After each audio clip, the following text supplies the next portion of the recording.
मित्रों, आखिर क्या हुआ जब महाभारत युद्ध समाप्त होने के 16 साल बाद कर्ण की आत्मा पांडवों से मिलने आई। आज हम आपको महाभारत से जुड़ी एक अद्भुत घटना के बारे में बता रहे हैं। जब महाभारत युद्ध में मारे गए समस्त शूरवीर जैसे कि भीष्म, द्रोणाचार्य, दुर्योधन, अभिमन्यु, द्रौपदी के पुत्र कर्ण, शिखंडी आदि एक रात के लिए पुनर्जीवित हुए थे। मित्रों, आपका हमारे YouTube चैनल पर स्वागत है। वीडियो को लाइक करें, चैनल को सब्सक्राइब करें। मित्रों, यह घटना महाभारत युद्ध खत्म होने के 16 साल बाद घटित हुई थी। दोस्तों, युद्ध में एक और कृष्ण अर्जुन के दोस्त थे। यदि युद्ध में कर्ण को असहाय स्थिति में देखकर नहीं मारा जाता तो अर्जुन की क्षमता नहीं थी कि वे कर्ण को मार देते। कृष्ण की नीति के तहत ही कर्ण का विवाह द्रौपदी से होने से रोक दिया। कृष्ण ने ही अपनी नीति से उनके कवच कुंडल इंद्र के दान में मांग लिए गए। इंद्र द्वारा दिया गया एकमात्र अचूक अमोघ अस्त्र जो वह अर्जुन पर चलाना चाहता था, वह घटोत्कच पर कर्ण को विवश कर चलवाया गया। इस तरह हम देखते हैं कि युद्ध के पहले से ही कर्ण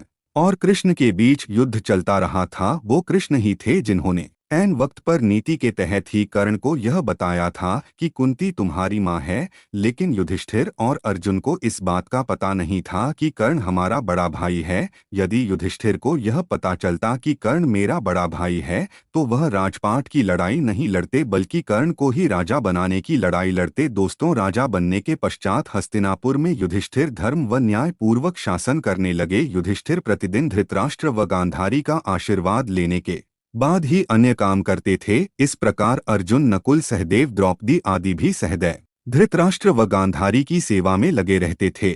लेकिन भीम के मन में धृतराष्ट्र के प्रति हमेशा द्वेष भाव ही रहता। भीम धृतराष्ट्र के सामने कभी ऐसी बातें भी कह देते जो कहने योग्य नहीं होती थी। इस प्रकार धृतराष्ट्र गांधारी को पांडवों के साथ रहते रहते 15 साल गुजर गए। एक दिन भीम ने धृतराष्ट्र व गांधारी के सामने कुछ ऐसी बातें कह दी जिसे सुनकर उनके मन में बहुत शोक हुआ। तब धृतराष्ट्र ने सोचा कि पांडवों के आश्रय में रहते अब बहुत समय हो चुका है, इसलिए अब हमारा वन में रहना ही उचित है। गांधारी ने भी धृतराष्ट्र के साथ वन जाने में सहमति दे दी।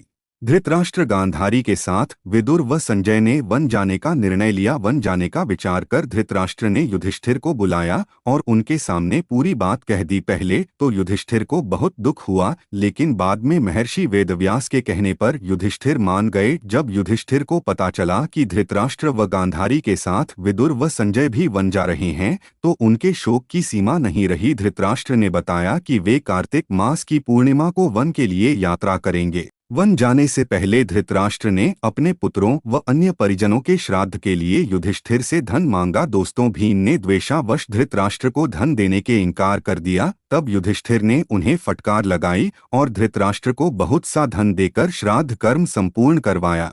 तय समय पर धृतराष्ट्र, विदुर व संजय ने वन यात्रा प्रारंभ की। इन सभी को वन जाते देख पांडवों की माता कुंती ने भी वन में निवास करने का निश्चय किया। पांडवों ने उन्हें समझाने का बहुत प्रयास किया, लेकिन कुंती भी धृतराष्ट्र और गांधारी के साथ वन चली गई।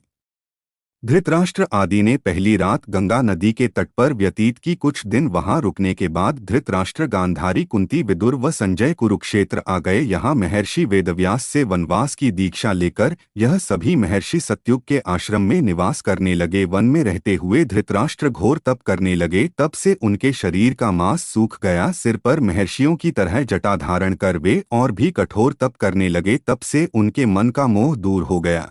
गांधारी और कुंती भी तप में लीन हो गई। विदुर और संजय इनकी सेवा में लगे रहते और तपस्या किया करते थे। इस प्रकार वन में रहते हुए धृतराष्ट्र आदि को लगभग 1 वर्ष बीत गया। इधर हस्तिनापुर में एक दिन राजा युधिष्ठिर के मन में वन में रह रहे अपने परिजनों को देखने की इच्छा हुई। तब युधिष्ठिर ने अपने सेना प्रमुखों को बुलाया और कहा कि वन जाने की तैयारी करो। मैं अपने भाइयों व परिजनों के साथ वन में रह रहे महाराज धृतराष्ट्र, माता गांधारी व कुंती आदि के दर्शन करूंगा। इस प्रकार पांडवों ने अपने पूरे परिवार के साथ वन जाने की यात्रा प्रारंभ की। पांडवों के साथ वे नगरवासी भी थे जो धृतराष्ट्र आदि के दर्शन करना चाहते थे।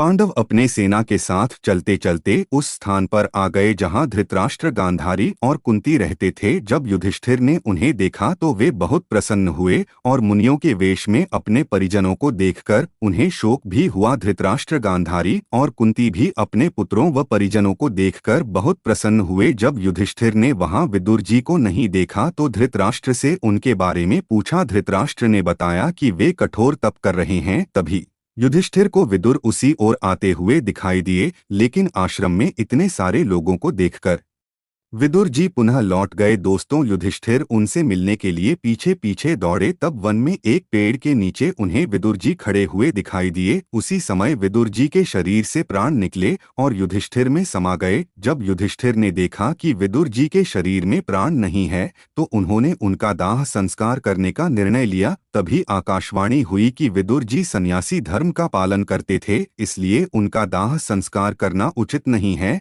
यह बात युधिष्ठिर ने आकर महाराज धृतराष्ट्र को बताई। युधिष्ठिर के मुख से यह बात सुनकर सभी को आश्चर्य हुआ। युधिष्ठिर आदि ने वह रात में ही बिताई। अगले दिन धृतराष्ट्र के आश्रम में महर्षि वेदव्यास आए। जब उन्हें पता चला कि विदुर जी ने शरीर त्याग दिया तब उन्होंने बताया कि विदुर धर्मराज यमराज के अवतार थे और युधिष्ठिर भी धर्मराज का ही अंश है, इसलिए विदुर जी के प्राण युधिष्ठिर के शरीर में समा गए। महर्षि वेदव्यास ने धृतराष्ट्र, गांधारी और कुंती से कहा कि आज मैं तुम्हें अपनी तपस्या का प्रभाव दिखाऊंगा। तुम्हारी जो इच्छा हो वह मांग लो। तब धृतराष्ट्र व गांधारी ने युद्ध में मृत अपने पुत्रों तथा कुंती ने कर्ण को देखने की इच्छा प्रकट की। द्रौपदी आदि ने कहा कि वह भी अपने परिजनों को देखना चाहते हैं। महर्षि वेदव्यास ने कहा कि ऐसा ही होगा। युद्ध में मारे गए जितने भी वीर हैं उन्हें आज रात तुम सभी देख पाओगे। ऐसा कहकर महर्षि वेदव्यास ने सभी को गंगा तट पर चलने के लिए कहा। महर्षि वेदव्यास के कहने पर सभी गंगा तट पर एकत्रित हो गए और रात होने का इंतजार करने लगे। रात होने पर महर्षि